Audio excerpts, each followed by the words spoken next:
It's Wednesday, November 7th, and I'm your host, Paula Hersey.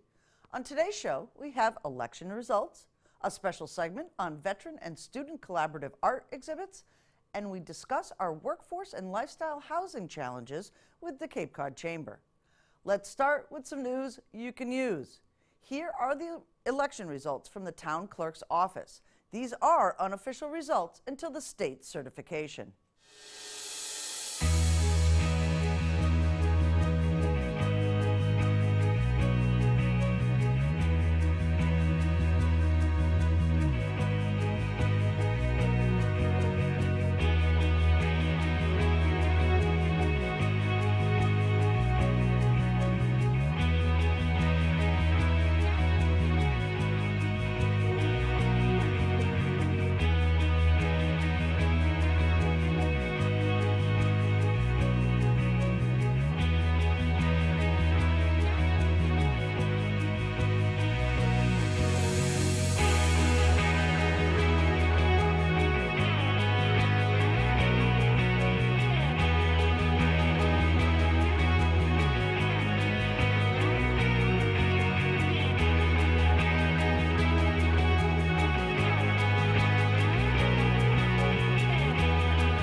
A collaborative partnership with Barnstable High School, Sandwich High School, and the Cape and Islands Veterans Outreach Center has produced the third annual art show from the Words of Warriors, now exhibiting at the Cultural Center of Cape Cod through Veterans Day, November 11th.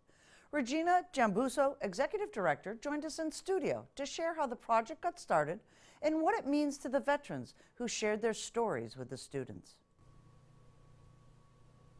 Veterans Day is a day to honor all of our veterans here in Barnstable. With me is Regina Giambuso, Executive Director of the Cape and Islands Veterans Outreach Center. Regina, tell us a little bit about your work and what the Outreach Center for Veterans does here. Okay, it was originally the Non-Vets Association of the Cape and Islands, located on Main Street. In the past few years, we've had the name changed in order to communicate the fact that all eras of veterans are welcome, so we thought it best to take out the non-vets.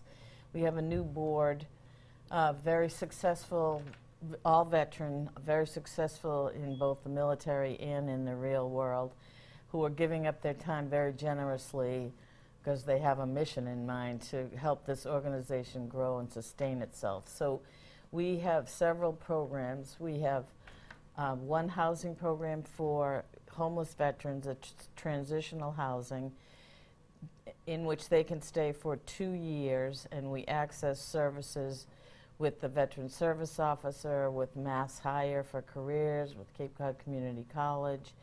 They see counselors, they sign up for what's known as a VASH voucher, which is a voucher from the VA which allows them to pay only 1/3 of the commercial rate of a rental. So while they're in our transitional house and we're trying to get them stabilized because they've been homeless, they access all of these services, wait for their VASH voucher, and by the end of their time there, they then apply to our other housing program, which is known as SSVF, Supportive Services for Veteran Families. That will give them the first month and security deposit into a new rental. So when they have the VASH and that security deposit, it makes the transition much easier. While they're there, as I said, they have counseling, we have a food pantry, we have a holistic program. Holistic therapies are becoming more and more accepted, especially as an alternative to opiates in the management of pain. So we have acupuncture, Reiki, yoga, massage, and chiropractic. And we're beginning that. We had that program a couple of years ago. We ran out of funding from Cape Cod Healthcare, but now we've started to generate some more funding. We've started it up again. We also do a lot of outreach programs. As we were talking before, one of our goals is to bring the veteran perspective to the community. Only 1% of the current population has served in the military in the last two conflicts in Afghanistan and Iraq. So 1% out of 100 is very small, and we feel the serious need to educate the community about the veteran perspective. We feel we owe them that respect for what they have given. Right.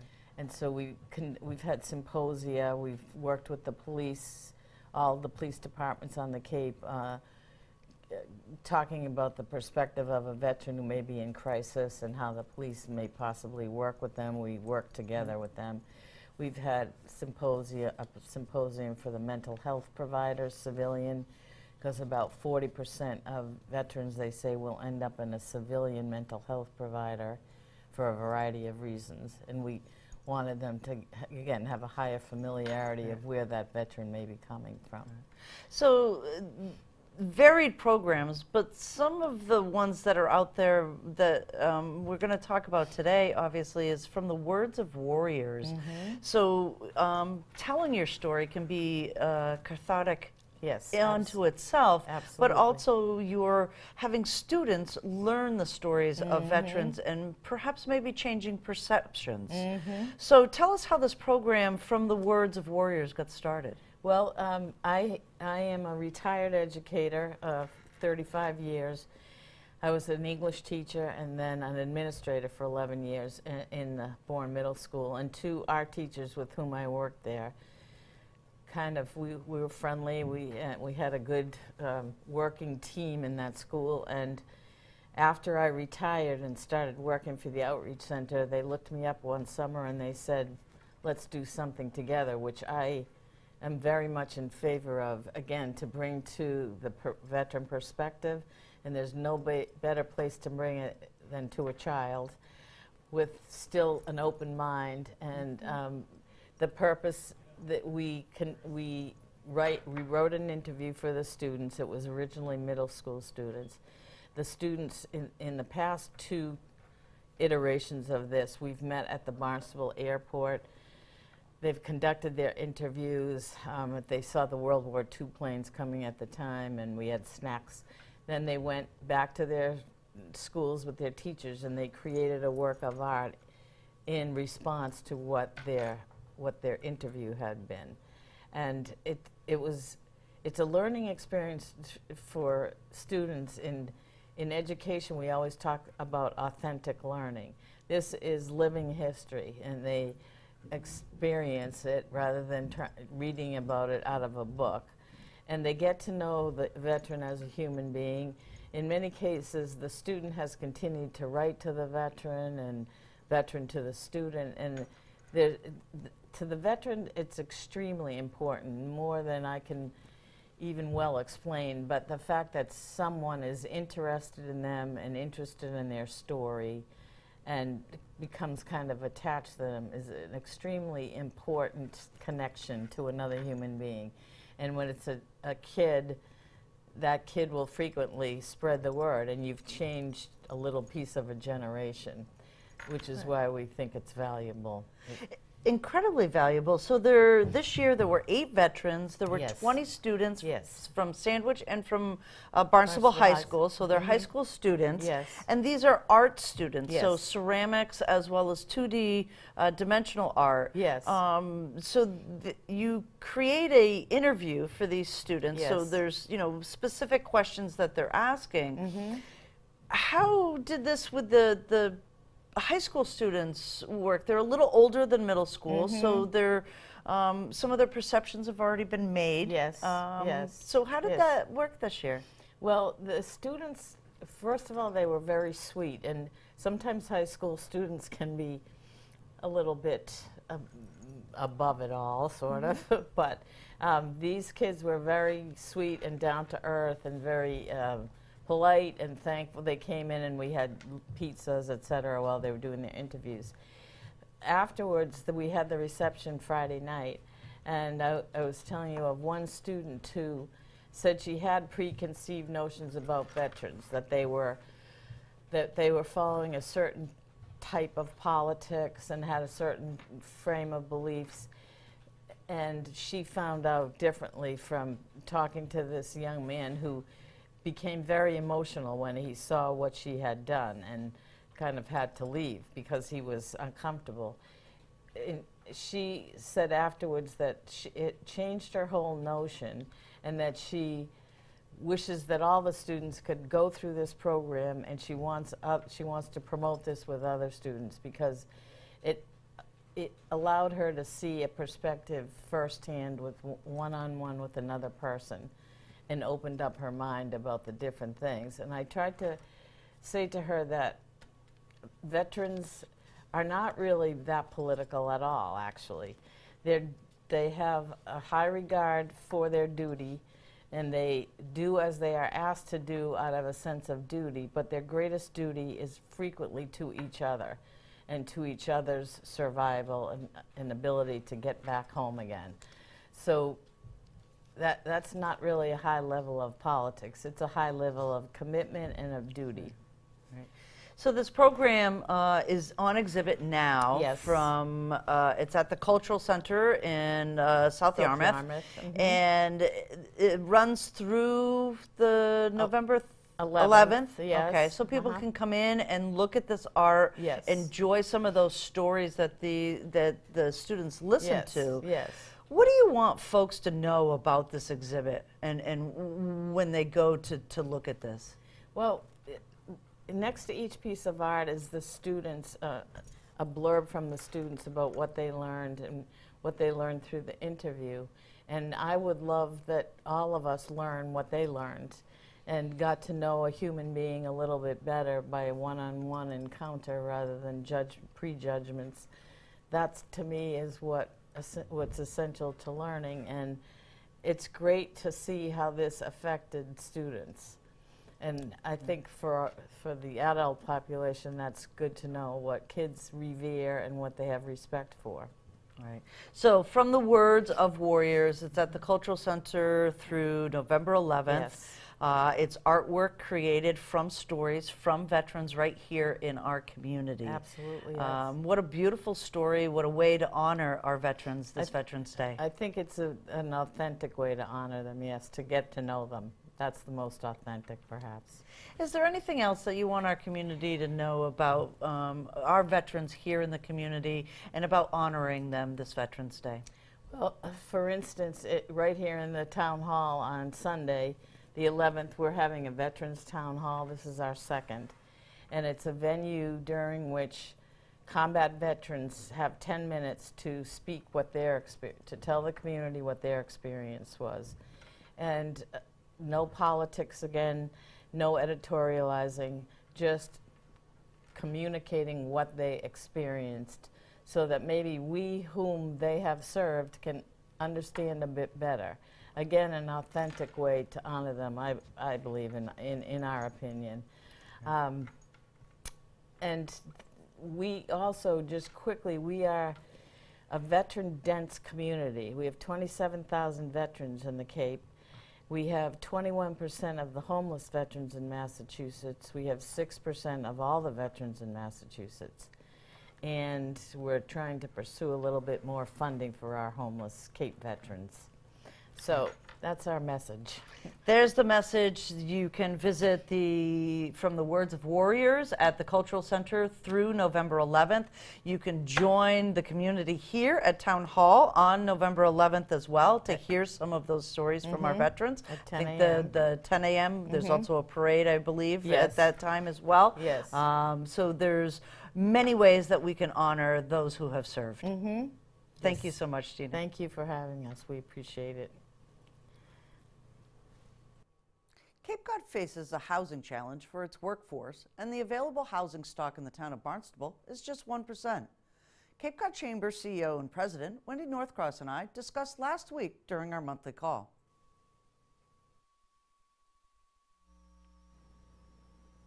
With me today on the phone, Wendy Northcross, Cape Cod Chamber President and CEO. We're going to talk housing, challenges, and solutions. So there's a new white paper out there from the Housing Assistance Corporation. Wendy, how are you? I'm good. How are you? I'm well. So the new white paper that the Housing Assistance Corporation put on is really challenges and then some solutions in there. So let's talk a little bit about the background of why this paper came out. Yeah, and it really is the Housing Assistance Corporation's paper, and I've been part of their roadshow for the last couple of weeks trying to make sure people have heard about it, are aware of this brand new trend that HAC, or Housing Assistance Corp, has recently seen. And that's relative to, ties back to our short-term rental market, our very strong vacation destination, retirement destination, and people buy a second home, and then they rent it out to make a little money or to pay the mortgage. Well, the thing that HAC saw in the last probably 9 to 12 months was they were getting calls at their intake center for people who are gainfully employed, making a good wage. They were stably housed. They had a home to rent, but then a new owner came along and said, nope, sorry, we're going to go to a short-term rental, and you have to find another place to live. So they saw this trend over and over again. And they thought, well, is this just an anomaly, or is this something else going on? Let's really do a deeper dive into the marketplace. So they did. They took some time to study it to say, in my words, Houston, we have a problem. Right. So let's just back up a little bit. The short-term rental market, not all these houses are actually rented. So people think that they're going to make some money on the short-term rental, but there's a very large percentage that never get rented through the whole summertime. Well, that's exactly right. And I think that just goes again to the strength of the Cape Cod market. We have over 60,000 single-family homes on Cape Cod that are a second home. That's a huge amount of supply. You just think about economics 101, right? Supply and demand. We have very strong demand, but there are times we have too much supply, or people have thought they're going to make a killing on the short-term rental market, and it's been a lot more work or hasn't been as lucrative as they thought. So there's that. There's 60,000, and then there's places where people love to rent. Like if you have a home on the water, you're probably going to rent it out. If you have a home like maybe in Marston's Mills, maybe not so much. Hey, now. Hey, I love the Mills. Well, the Mills is actually one of those villages, actually the only village that really doesn't have a full bent on tourism area. Right. There's no, B&Bs. There's no real village center, so to speak. So right. I understand. There are some few places around Hamlin's Pond that I might want to rent, but so yeah. let's talk about how this can turn into an opportunity, not only for the second homeowner, but to maybe raise the housing stock here on the Cape. Well, of course, we have to do a bunch of things, but the beauty of this program and this white paper that HAC has rolled out, Housing Assistance Corp has said, what can we do without building anything immediately? How can we turn some of this housing that's just sitting empty for a long period of time, how can we incentivize those owners to change their customer from a short-term renter to a year-round renter? How can we convince them and help them understand, hey, market rate rents are very strong right now, and you can make a good amount of money renting to a year-round person who's gainfully employed, maybe at the bank, maybe at a cultural institution, maybe for one of our transportation companies. These are good people that need housing, and why don't you consider that? So they came up with this program, and they've got a catchy name for it. It's called Rent 365. And the point really is to try to help, well, first of all, incentivize people, and then give the landlords additional, what they call wraparound services. It gets to be kind of human services lingo. But what they're going to do is basically help you with things like understanding how to select a tenant, understanding the best lease to have, how to have property maintenance cared for in a way that's going to maintain your property value and make you a good landlord. All these things that could add up to a very successful experience as a landlord to a year-round employee on Cape Cod. Right, and also we can mention that, a lot of these second homeowners are, states away. So having some of those services that you can predetermine, your candidates for tenants, and again, those property maintenance, those types of things. What a great program. And they'll give you $1,000 cash to consider it. So right. It is a pilot program. So one of the things they're stressing is that this year, the goal in the next 12 months is to try to get 25 houses switched from short-term rental to a year-round rental. And there's even things that are being talked about, like a 50-week lease. So if somebody owns a second home, they might actually want a vacation in that home during the year. But it's very common in other parts of the country to have a 50-week lease. So the person that's renting your home, they go on vacation, and then you go on vacation into your own home, just like you would if you were to rent somebody else's house short-term on Airbnb or Home Away. Same concept. That's a really great concept, and I think, it would bring back some housing stock, at least the numbers anyways, for, the foreseeable future with that many second homeowners here. And, you walk through a neighborhood in, November, and they're all vacant. And that's the other thing that we talked about is think about the neighborhood. I have a street next to me. There used to be 7 year-round homes on that street. There's now 2. 5 of them have gone to, seasonal rentals. Actually, one just converted over to a year-round rental, so we're going, yay. But, the neighborhood gets kind of quiet in the winter, and one of the people that are living on that street is my mother, who's 86 years old, and she's one of 2 people living year-round on this street. So it's not really helping our neighborhoods either. So if we can make our neighborhoods less dark in the winter, have some people living next door to our elderly neighbors. There's a lot of reasons to really consider this, but it starts with education. It starts with people understanding that real working people making good wages are being eased out of housing. This is not poverty level. This is not subsidized housing. This is not, capital A affordable housing. This is real people making real good job wages and having a hard time. And that's the danger signal. That's why I'm at the table, because the trend we see for the business community is going to be harder to get employees. It's going to be harder for people to get the services they need, whether it's home health aides or property management people to come cut the grass and clean the gutters. I mean, when we start squeezing out the people that are working here, things will be more expensive. It will take longer to get goods and services, or you're going to have to travel over the bridge to get that. And that's not insignificant, and that's why people need to pay attention. Right. So what's the program called again? Rent 365. And if people want to look at some of the data, because there is some data specific to Barnstable, like Barnstable has a very low vacancy rate for rental units, which is not good. But if they want to go to capehousing.org, I think that's the website. Yeah, capehousing.org. You can read the report. You can sign up to take the Cape Housing Institute to learn more. You can contact David Quinn at Housing Assistance Corp because he'll get you in the queue for Rent 365 as a landlord, and we'll take it from there. That's fantastic information. We're really, really glad this white paper came out. It was well done. There's some anecdotal information in there from young professionals and workforce folks that are out there just looking for a place to live. That's exactly right. They want to stay here and contribute to our community, and we're going to work our buns off to make sure that happens. Excellent. Thank you so much, Wendy. Thank you. Here's a look at the community calendar. There are many ways you can honor our veterans this weekend in the town of Barnstable and beyond. 10 a.m. Sunday, November 11th, a Veterans Day parade will kick off on the Village Green in Hyannis.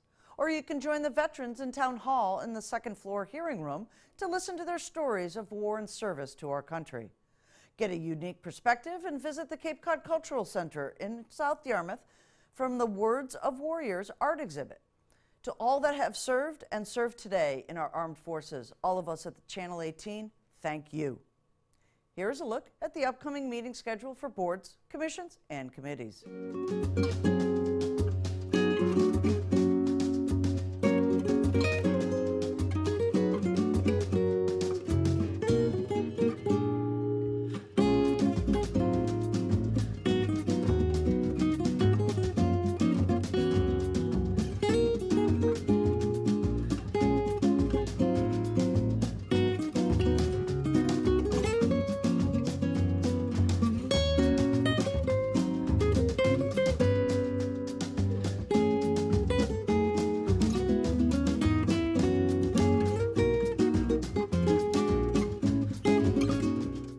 Comments, suggestions, accolades? Connect with us on Facebook and Instagram. Email us or send us an old-fashioned note by carrier pigeon. Channel 18 works for you. I'm Paula Hersey, and thank you for watching Barnstable Today.